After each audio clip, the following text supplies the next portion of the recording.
ڈاکوؤں نے عیدی مہم شروع کر دی ہے۔ شہر میں گن پوائنٹ پر لوٹنے کی وارداتیں تھم نہ سکیں۔ شاد باغ کے علاقے میں شہری کو گن پوائنٹ پر لوٹ لیا گیا، جبکہ ملزمان 1,50,000 نقدی اور قیمتی سامان لوٹ کر لے گئے۔ 7 نیوز نے ڈکیتی کی CCTV فوٹیج حاصل کر لی ہے۔ مزید تفصیلات کے لیے ملک مشتاق ہمارے ساتھ موجود ہیں۔ ملک مشتاق، بتائیے گا کہ پولیس کی جانب سے اب تک کیا کارروائی کی گئی ہے؟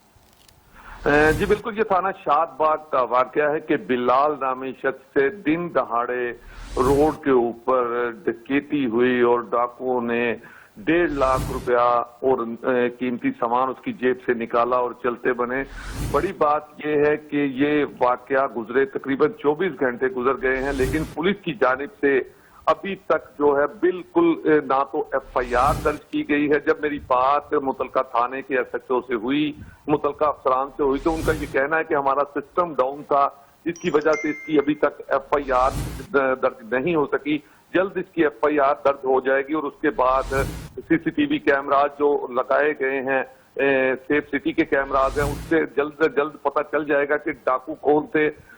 اصل بات یہ ہے کہ دن بدن روزانہ کی بنیاد پر شہر لاہور میں کرائم کی جو ریشو ہے وہ بلند ہوتی ہوئی دکھائی دے رہی ہے، اور پولیس کے افسران بالکل اپنے دفتروں میں محیط ہو کر بیٹھے ہیں، بالکل ان کے کان میں جوں تک نہیں رینگ رہی، کیونکہ دن دہاڑے یہی واقعہ نہیں، شہر لاہور کے مختلف شہروں پر ایک دن میں کئی جگہ پر جو ہے وہ ڈکیتی کی ایسی وارداتیں ہو رہی ہیں، لیکن پولیس بالکل خاموش تماشائی دکھائی دے رہی ہے۔ کہیں افطار ڈنر چل رہا ہے، کہیں ان کے اپنے ذاتی پروگرام چل رہے ہیں، لیکن جو ہے شہر لاہور کی کرائم ریشو ہے وہ انتہائی بلند ہو رہی ہے، اور اس پر میری بات پولیس کے اعلیٰ افسران سے بھی ہوئی۔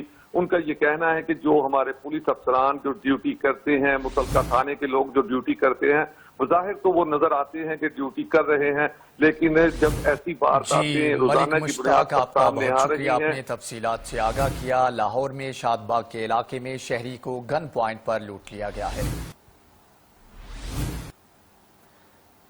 پسرور میں اسپتال سے نومولود کو اغوا کر لیا گیا۔ خاتون نے نرس کے روپ میں بچے کو اغوا کیا، جبکہ ورثاء کے مطابق مقامی لوگوں نے خاتون کو رنگے ہاتھوں پکڑ لیا۔ خاتون بچے کو شاپنگ بیگ میں ڈال کر لے جا رہی تھی۔ CCTV فوٹیج 7 نیوز نے حاصل